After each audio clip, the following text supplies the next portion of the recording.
which can be very useful indeed. You might be the type of person though, I mean it depends on what sort of music you're recording obviously. You might prefer to just strum along with a couple of guitars and a bass and just sing with that.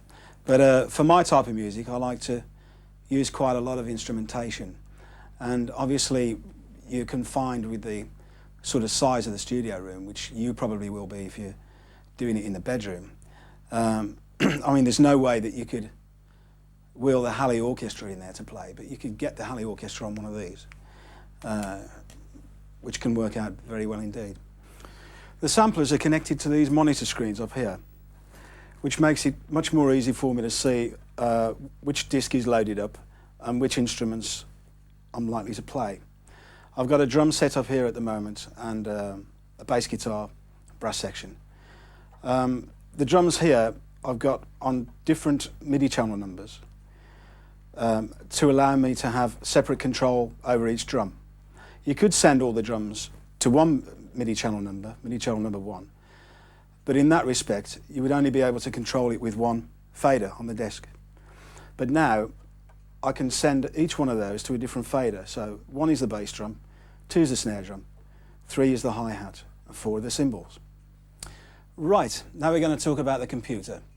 Let me just start you off with a few of the main points. First of all, you need to set the tempo, which is up there, as you can see, it's the blackened square there. The computer has got a metronome on it, which is on the options board there, and it's on play click. You can hear the click come up, and I'll try it. Actually, that's a little bit too slow, so I'm going to make it a bit faster by increasing the number on there. That sounds about right to me. Right, turn it off.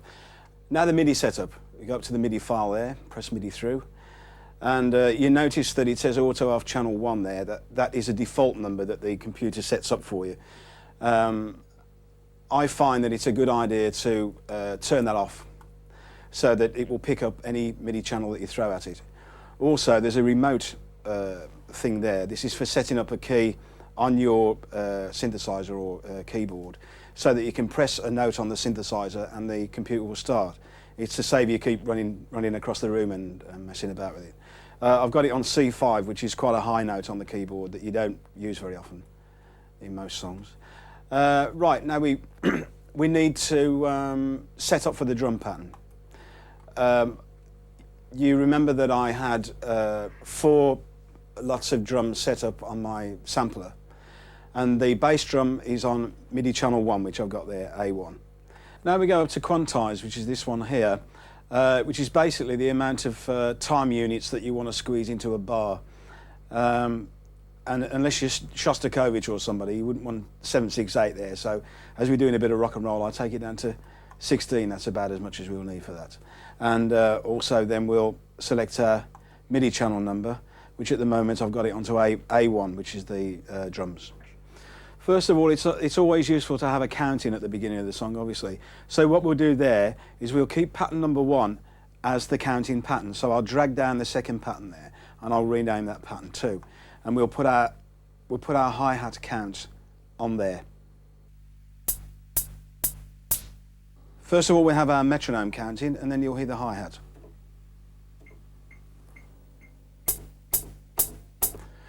Right, now we need to identify which instrument is being played on this track. You'll notice that I've allocated MIDI channel number 3 to this one because I don't want it to come up on the same track as the bass drum, which will be on MIDI channel number 1.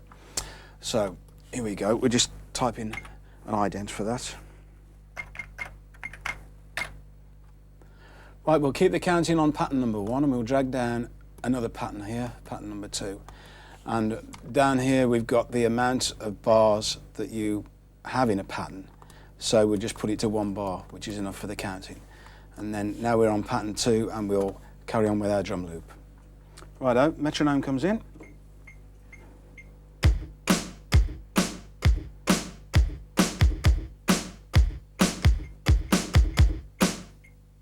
Obviously we would like the snare drum and the bass drum to be controlled by separate faders. So we need to put them on 2 separate tracks, don't we? So what we'll do now is we'll go up to copy there and we'll copy track 16 onto track 15.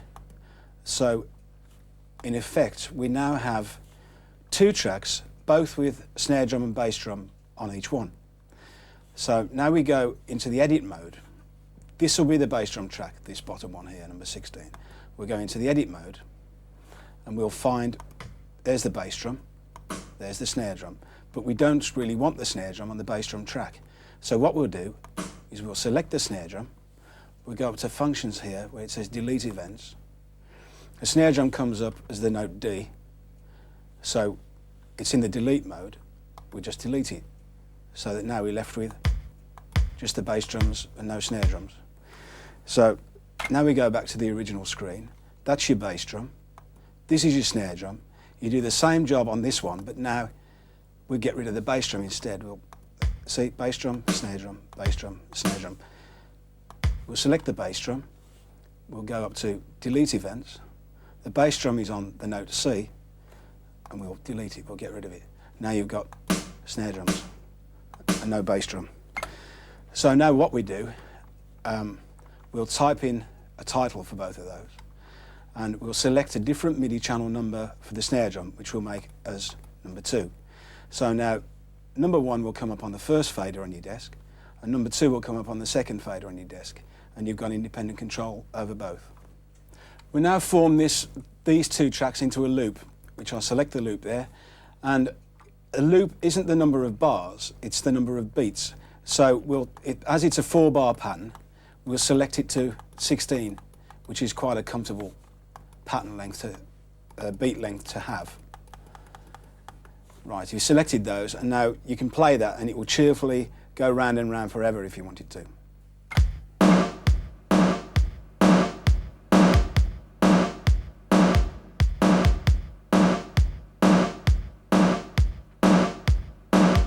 And so on.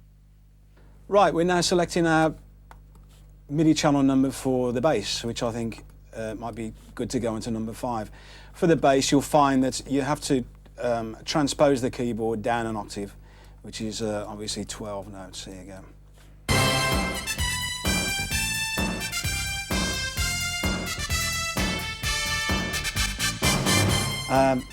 I've got a bit of an idea for the intro here, and I like to usually put the bass down next after the drums, because you form a nice sort of rhythm section, and then in turn you can practice along with it with your guitar, and it sounds like a proper group.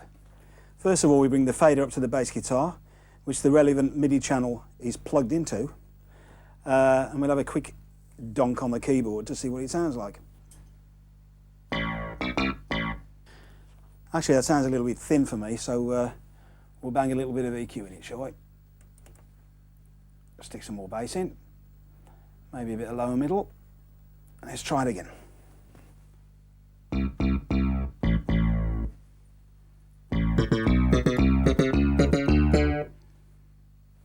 Right, here we go.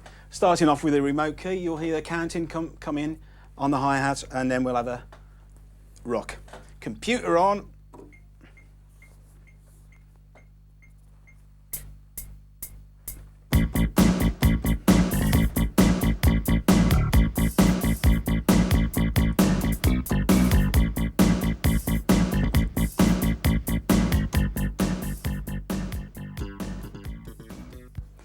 We've now recorded our verse with the bass guitar on. We now need a second verse, and I'm going to do this by cheating. I'm dragging pattern number 3 down, make it into pattern number 4. First of all, number 3, you have to make sure you get the number of bars right, otherwise it will stop short of the end of the verse. So you've got 8 bars in a verse. So now we're on to pattern 4. We'll go up to the copy mode where it says copy pattern, and we'll copy pattern 3 onto pattern 4, and you'll see it all come down there. Right? So now the second verse will be going into the chorus, which means that I will need to change a couple of the notes on the bass, and this is how we do it. Go into the edit mode. Right, so we're at the end of our stave here, and the little phrase that the bass played at the end of verse 1 was this. He went ding, ding, ding, ding, ding. which was that. But we want to go into a chorus, so we need to change the last note to a do-do-do-do-do-do. So we change it to, and there you are, and it will do it.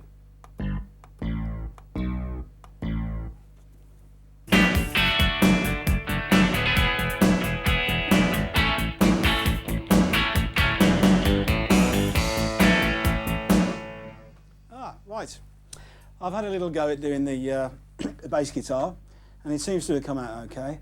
And I was just then checking it through with the guitar to make sure that all the chord sequences are right before we carry on and add more instruments.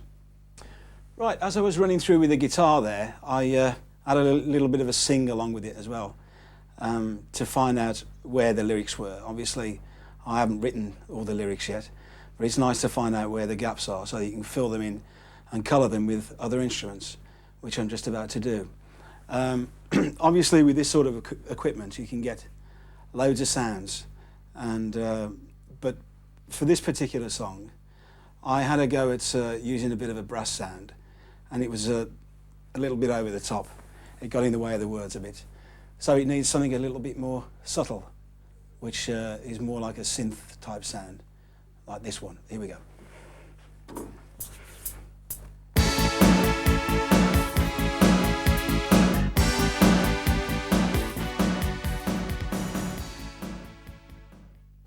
Okay, we've got to the point now where we've finished the arrangement to our song on the computer, but now I'd like to add some more instruments like guitars and vocals and that sort of thing.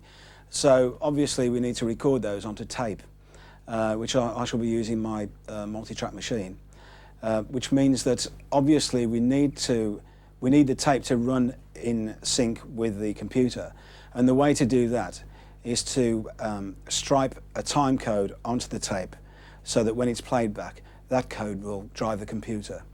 And I just happen to have one of these little gizmos here, which is a SMPTE synchronizer box, which will help me do that. Now we'll put our code onto the tape. First of all, we have to set this machine so that it knows what the computer's doing. So we'll set our rate first and press enter there. You notice that the 30 is flashing, which is frames per second, which is what we use for SMPTE code recording onto tape. You notice there are other figures, like 24 is usually used for soundtracks for film. Right, so we'll press enter there, and now you've got the pulses, which for what we're using today is 24 pulses per quarter note, I think it is, something like that. But I don't really have to enter into too much into that. So, righto, we need to tell it what tempo the song is. I've already set that, actually, I cheated. This is one we made earlier. It starts at, we want it to start at bar number 1, don't we? Of course we do, which we'll store on there. And then it's 134 BPMs, and it's 16 beats to the bar.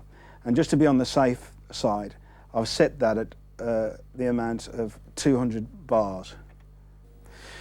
Okay, we're now about to put the time code onto the 24-track machine. I like to record it at round about -10, because if you record it any louder than that, it will actually spill over, and you'll hear it onto the other adjacent tracks, which is not too good when you come to mixing. I've selected track 24 here because it's an edge track on the tape, and you're less likely to get any problems with it interfering with other instruments. So at -10, here we go, this is what it sounds like. Right, it's come to the time when we're going to incorporate some proper instrumentation onto a bit of tape. So I've plugged the guitar in, bring it up to the fader on the desk. It sounds a little bit thin, so we'll add a bit of EQ in there, like that. You'll notice that it's buzzing quite a lot. This is probably because I'm sitting right next to the equipment, and it does interfere with it sometimes. So basically, the unit that you would use for this is a thing called a noise gate. I'll switch it in now. There you go.